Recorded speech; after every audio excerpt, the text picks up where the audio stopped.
The rain didn't just fall that evening, it seemed to mourn. Inside the sterile, softly lit interior of the cafe, where they'd had their first date 4 years ago, Clara sat across from Marcus. She stared at his hands, those hands that had worked double shifts at the warehouse, day after day, year after year, just to ensure her tuition payments were never late. Marcus looked tired. There were shadows under his eyes that no amount of sleep could erase, a physical manifest of his devotion. He reached across the table, his fingers brushing hers, and smiled that lopsided, hopeful smile that used to make her feel like the center of the universe. "You're quiet, Clara," he said softly. "Are you nervous about the graduation ceremony tomorrow?" Clara felt a sharp, jagged stone of guilt lodge itself in her throat. For months, this moment had been playing out in her nightmares.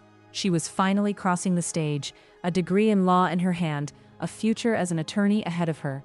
And she was about to make sure he wasn't standing in the crowd to watch it happen. "Marcus," she began, her voice barely a whisper. She looked at his jacket, faded at the elbows, a relic of his sacrifice. "We need to talk." He stiffened, the smile faltering. He knew. He had felt the distance growing, the way she pulled away when he touched her, the way her phone became a fortress she guarded with her life.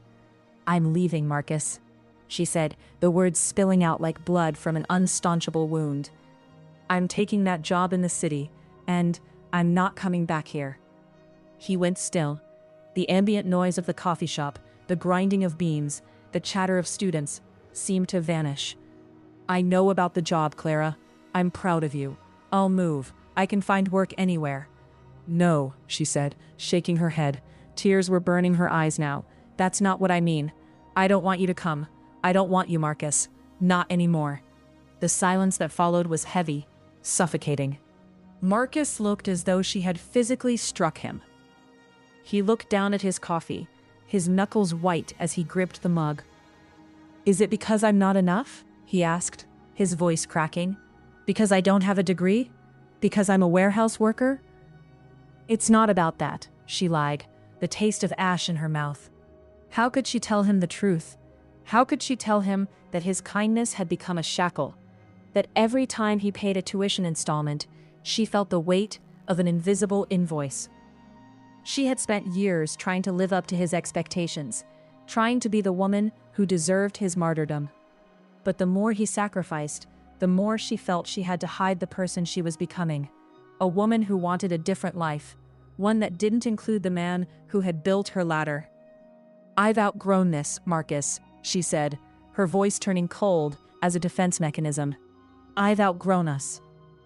Marcus stood up slowly. He didn't yell. He didn't throw a scene. He simply looked ahead.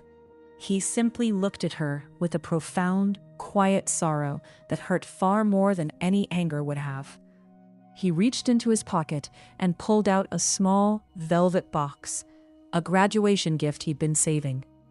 He placed it on the table, not opening it.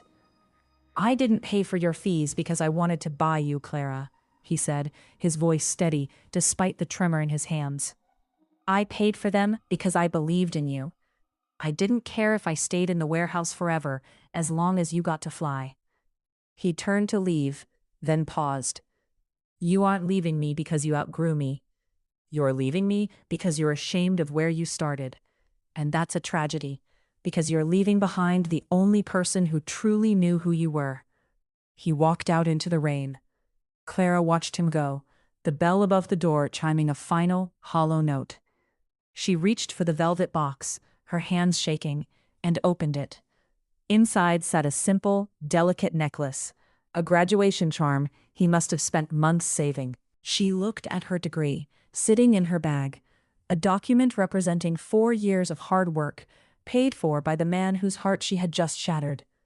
She had finally achieved the future she wanted, but as she sat alone in the dim light of the cafe, she realized she had nowhere to go and absolutely no one to share it with. The rain continued to fall, washing away the footprints he left behind, leaving Clara in the silence of her own success.